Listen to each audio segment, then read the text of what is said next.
What's going on, guys? So I just want to talk about this Bauer dust separator system really quick, and at least what my experience has been with it. So the only problems that I have, actually, I'll start with performance. Performance-wise, it's great. Everything separates into this bucket before it makes it to the vacuum. Absolutely fantastic in that regard. The only problems that I have with it is, A, you can only use a 5-gallon pail. I tried to upsize to this. This does have a good seal, despite it being a metal bin. I ran silicone through the entire inside on any of the seams, and it's perfectly sealed. In fact, the entire bin started to collapse when I was covering the end of the hose on the other side of the separator there. It was pretty crazy, honestly. I didn't expect it. But the vortex inside just does not have the right pattern to work with this, with this geometry for this particular cyclone generator. It just doesn't work. It's designed for this 5-gallon bucket, and it works with it perfectly. So it's unfortunately not really modifiable in that regard. So save yourself the time.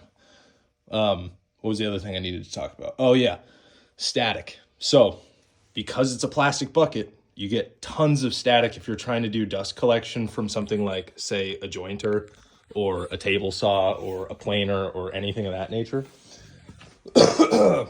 So this is what I did.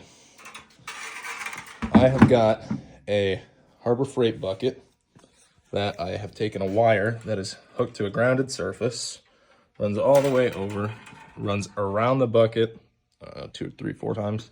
And then when it gets to the top here, it goes in through a little hole in the side, and then it comes out over here, and then it spirals around the entire center, and then I just have it take a little turn and then up through the center in a little zigzag, and that works absolutely flawlessly.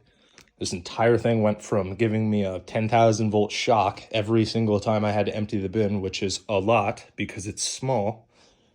I now have no trouble touching it. I can touch it barehanded. There's absolutely no shocks, no problem. The other good part is everything just falls out of this. There's no, like shaking it around. You just flip it, everything falls out because it's grounded and there's no static holding everything in place. So I just figured I would, I have this all just kind of tacked in here with silicone, just little globs of it here and there. That's how I got all that to stay in place. But I just figured I would share that with you guys just to show you that little tip, because I've kind of taken this week to try and figure out everything that I need to make this thing work correctly for my budget wood shop. So anyways, I think that's everything. So I hope somebody can learn something from this and stop shocking the shit out of themselves. Good luck.